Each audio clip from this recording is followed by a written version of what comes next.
Hi there, I'm the Reverend Danny Crosby, a Unitarian minister serving congregations in Altrincham and in Urmston in the northwest of England. And I offer this devotion as a balm for the heart, for the mind, for the spirit, and for the soul. And it's titled Superordinary Heroes, the lives of Christopher Reeve and Viktor Frankl. And I'm going to begin with a quotation from Christopher Reeve. He said, "When the first Superman movie came out, I was frequently asked, 'What is a hero?' My answer was that a hero is someone who commits a courageous action without considering the consequences. Now my definition is completely different. I think a hero is an ordinary individual who finds strength to persevere and endure in spite of overwhelming obstacles." I recently watched Superman, the Christopher Reeve story. It was a powerful and moving documentary film about not only his life, but the life of his family also. Now, like a lot of young people of my generation, Superman was our ultimate hero and Christopher Reeve the archetype of Superman. I went to see all of the first three films at the pictures, at the movies, at the cinema.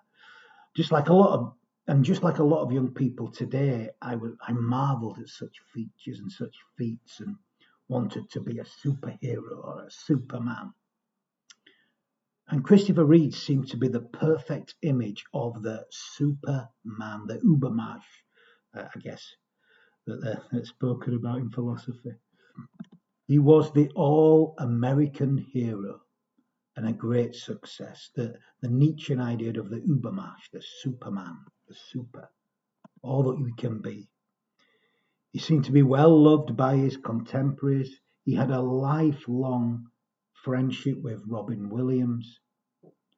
He lived a hedonistic and a deeply successful life. He'd achieved everything that he put his mind to, was an athlete, was incredible at everything. The all-American guy, I guess. And then tragedy struck, and he became paralyzed from his neck down after being thrown from his horse. At the time of the accident, his chances of survival were very slim. It was only a groundbreaking operation that saved him. They basically had to remove his head and reattach it. It was a new surgery that saved his life.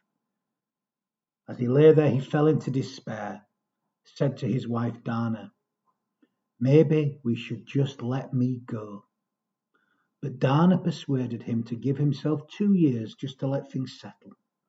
She said, "But you are still you, and I love you." He was still him, but he could no longer physically touch life. Life could not physically touch him. And he had been such a physical man. Despite all he had lost, though, he still had the love of his family, and he had something else, something to offer. He had fame. And in time, he saw that he could create something powerful and useful from what he actually still had. He could do what he could. So he decided to use all that he had to create something good. He and Dana set up the Christopher and Dana Reeve Foundation to help paraplegic people in ways that they couldn't, in other ways, even if it was just offering an ability to get about, but also develop research, raise money and awareness to develop research so that one day those with spinal injuries, maybe one day they could heal them and maybe they'd be able to walk again. He also kept himself, did all that he could to keep himself as well as he could so that maybe if some new surgery was developed, maybe he would be able to walk again too. Christopher Reeve realized that even though he could no longer use his body, he had a power that so many other people do not have. He could use his fame. He could create something from this tragedy. And he succeeded. He created something incredible, but he didn't do it alone. His family did it too. Sadly, he died in 2004, but his legacy has lived on. And a little over a year later, his wife Dana was diagnosed with stage 4 cancer, and she died not long after that too. This left their son Will without either parent, and and his older siblings from a previous relationship of Reeves, Matthew and Alexandra, they carried on the work of the Dana and Christopher Reeve Foundation. Now, there's a moment toward the end of the film where Will, this youngest son, who was only 2 when Christopher had his accident, speaks of the death of both his parents and the potential of that to lead him to despair. He spoke of a decision, a choice, perhaps, that all of us have to make, and certainly he made. That you can look at the universe, you can look at life, you can look at everything and say it is simply meaningless. There's nothing to it. Or you can search out a meaning and create something from this. It struck me powerfully at the moment. It filled my eyes with tears as I sat watching this incredible documentary film last Saturday evening. It really touched something deep within me. Now, this wasn't discussed in the film, but I do know that Christopher Reeve actually became a Unitarian or a Unitarian Universalist following his accident in the latter years of his life. He went on an inner journey following his accident in this open and free community. It guided him and it held him as he did so. And he was interviewed by Reader's Digest not long before he died, and he was asked why he'd become a Unitarian. And he said, "It gives me a moral compass. I often refer to Abe Lincoln, who said, 'When I do good, I feel good. When I do bad, I feel bad. And that is my religion.'" He continued, "I think we all have a little voice inside us that will guide us. It may be God, I don't know. But I think if we shut out all the noise and clutter from our lives and listen to that voice, it will tell us the right thing to do." And I would add, and then it's up to us to do it, of course. As I watched this deeply, deeply moving film, it obviously brought to my mind some ideas of Joseph Campbell and the whole concept of the hero's journey. There's no doubt Christopher Reeve and his family and what they went through is a classic example of this, as is the actual Superman story, as all the stories are, as Campbell points out. But actually something else spoke to me more powerfully. What came to my heart and my mind was the work of Viktor Frankl and logotherapy. I thought this throughout the film and even more so toward the end when Will spoke of the decision he took after losing both of his parents just as a teenage boy. The choice was to turn to meaninglessness, to despair, or to find meaning, to create something from this suffering and thus transform it into something meaningful. And it wasn't just Will, it was the whole family, as they had always done, as Dana had persuaded Christopher to do. And so many have benefited from this decision to do good, to create something, to transcend despair. Frankl has this wonderful kind of, what would you call it? An equation, I guess, like a mathematical equation. It's D equals S minus M, which is despair is suffering without meaning. They found meaning, therefore they were able to create something from the suffering, and therefore they did not slip into despair. The choice that Will took and the whole family. Also, as I was watching, I thought deeply of Christopher Reeve's inner journey that he went on following his accident. He was an athlete. He was a physical being. He touched life physically and made a mark. He enjoyed fame and fortune and all the trappings that go with it. He enjoyed all the pleasures that life has to offer. And in the end, he lost all this. It was a chastening in the wind. to quote Ecclesiastes, if you like. He had lost all that he had, or he thought he had, and thus, in its physical sense at least, he couldn't touch life and it couldn't touch him. So he had to go on an inner journey to the spiritual realm. Again, this brought to my mind the work of Viktor Frankl and what he described as religio, or the search for the unconscious God. And to bring this to life through our lives, that's what Frankl's talking about. And thus, in so doing, create something rich in meaning. I think it's pretty clear that in so doing so, Christopher Reeve truly found the real hero inside himself.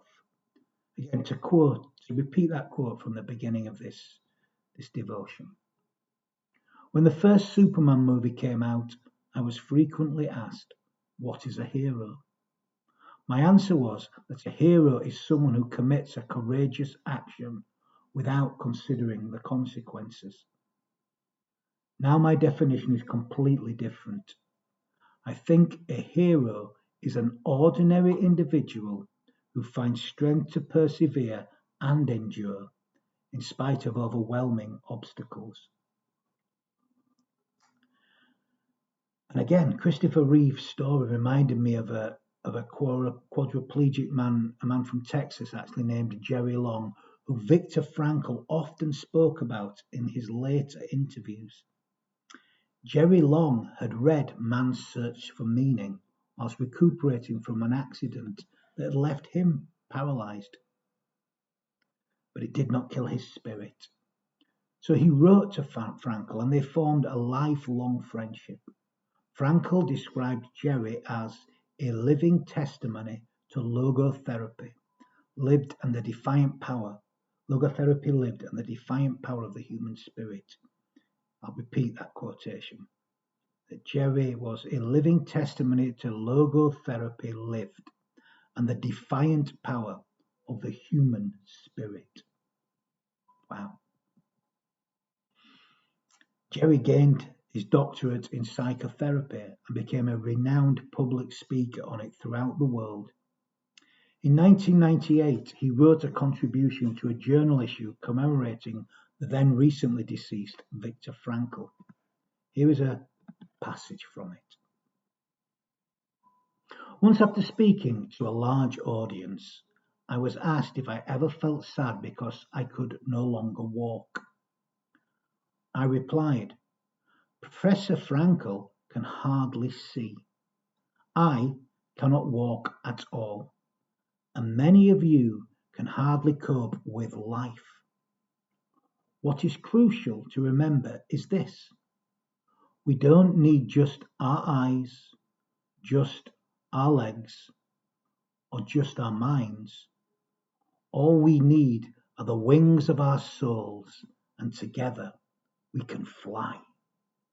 Together we can fly. And I believe this is what Viktor Frankl was trying to show to the world through logotherapy. He was trying to help us to see this and to connect to this, to bring this alive within each and every one of us. Now you may well be asking, who on earth is Viktor Frankl and what on earth is logotherapy? Good question. Well, Viktor Frankl was the founder of what has often been referred to as the third Viennese school of psychotherapy. Freud founded the first, which was based on the central role of the libido, or the pleasure principle, in human psychology. Alfred Adler founded the second, which emphasized the importance of the will to power and the significance of the superiority-inferiority complex in human behavior. Now, in contrast to these two schools, Frankl's psychology is based on the will to meaning, which he saw as the primary motivating force in human life. He named it logotherapy, taken from the Greek term logos, which means word, or it could mean reason or meaning. Think of the opening words from John's Gospel in Greek. In the beginning was the Word, and the Word was with God, and the Word was God.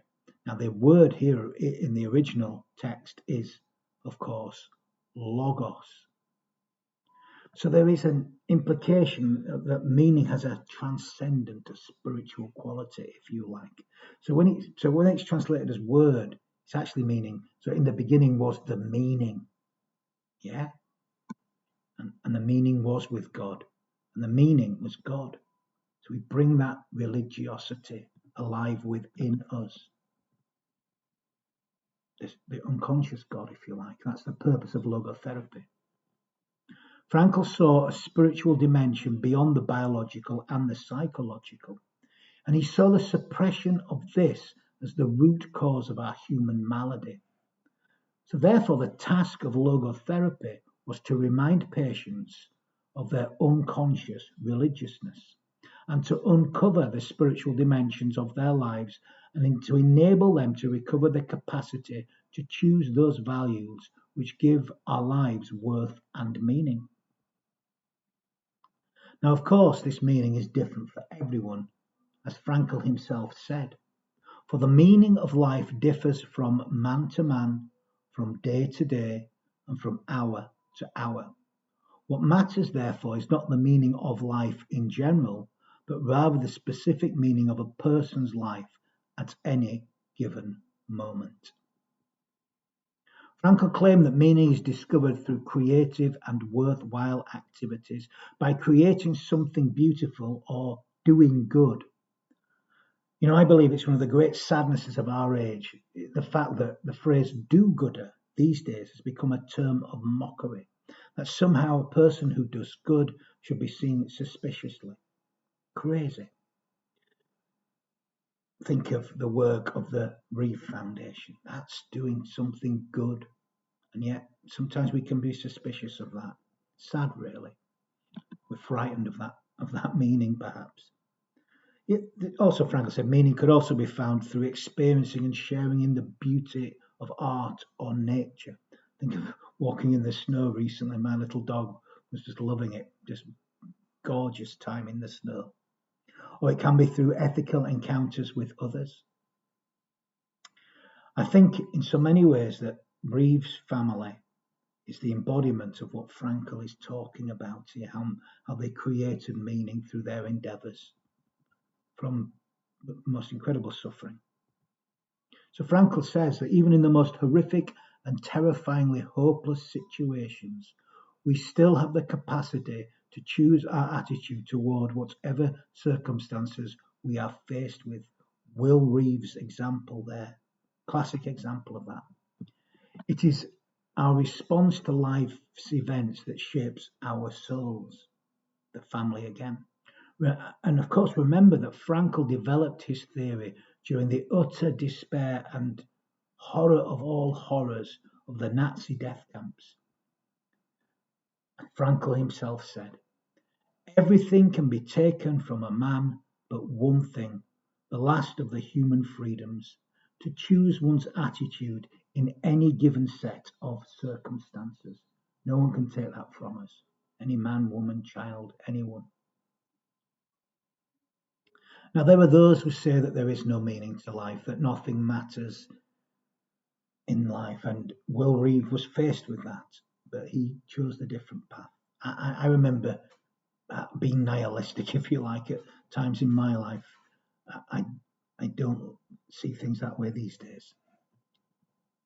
I see meaning in everything, even the most painful moments in life. In fact, often it's usually coming through these painful moments, these life's real horrors and challenges, that the greatest meaning has emerged. Not immediately, often it's much later actually, but eventually. My role as a minister came from a deep tragedy. And coming through that, I've then been able, through my experiences, be shaped by these experiences, being able to offer something of worth and good to others. I've seen it again these last few months. It's been wonderful. Well, it's been painful at times, but I have come through and great meaning has emerged. Now, the thing about suffering, Frankl's very clear about this, so please don't misunderstand him. He's not saying that the meaning justifies the suffering. Please don't misunderstand that. Frankl is not suggesting any such thing at all. In fact, that incredible quotation by Dorothy Sewell seems to fit exactly Frankl's thinking. She said, "No heaven can rectify an Auschwitz. It does not justify the pain." Frankl is very, very clear that if anything can be done to stop the suffering, then it must be done. All that must be done, it has to be done to stop the suffering. What he's saying is, if the suffering cannot be altered, he teaches that despite the suffering, through living openly, meaning can still emerge, can come from that suffering. If we live meaningfully, we can't search for meaning, it comes through living meaningfully. And we may not experience that today, maybe at some point in the future. It comes by living by the way of divine love, if you like, that hidden, that unconscious God, that religio he talks about. Such love draws us out of ourselves, and meaning emerges as we live from such love. And our most painful experiences can be transfigured into something of incredible meaning and purpose. It does not take away the suffering, and the suffering is just as real as it always was. But meaning begins to emerge as we are saved from the hell of despair. And hell is despair, where nothing means anything. We discover our meaning by uncovering whatever it is that makes us feel alive. That's different for each of us. I've witnessed it again in the lives of ordinary people in the last few weeks. I witnessed it in a conversation I had just yesterday. And I've experienced it too. Spiritually speaking, my heart has felt close to bursting at times. I felt it again yesterday in a conversation. This is not without pain. Of course, it's not without pain.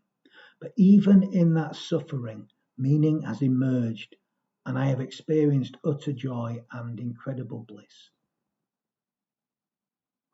The key for each of us is to find our meaning, whatever makes our souls sing, and to bring that to life through our very human being. Bring to life that which is within each of us and is within life. That unconscious God, if you like, that religio that Frankl talked of. I'm not here, and Frankl wasn't here, didn't really attempt to tell us what the actual meaning, absolute meaning of life is. He tried, maybe, and I would be cautious of anybody, any human, who suggests that they have all the answers to what life, to the meaning of life for everybody is. I would be very careful. What I can tell you, though, is that meaning can and will emerge from you. All you have to do is to bring that is within you to life. Sing the song of life. And in so doing, not only will your life be meaning-filled, but you will inspire others to do the same, as Frankl has done, as Christopher Reeve has done. Frankl has done it for several generations now, and not just Christopher Reeve, but his family too, and they continue that beyond his life, as this wonderful documentary film did with me on Saturday night. It brings us beyond. It transforms the suffering into something meaningful. It doesn't take the suffering away, though. That is with us. I'm going to end with some final words of blessing. You know, we all need to bless more, and we can all bless. We bless when we give ourselves wholeheartedly to life. So may the love that gives life its beauty, the reverence that gives life its sacredness, and the purpose that gives life its deep significance, may that be alive and strong within us, and may it lead us to ever deepening relationships with all that is life and all that is love. And may the love that is God, may that go with us, and may it do so in all that we feel, in all that we think, in all that we say, in all that we do. Go in love and peace. Amen.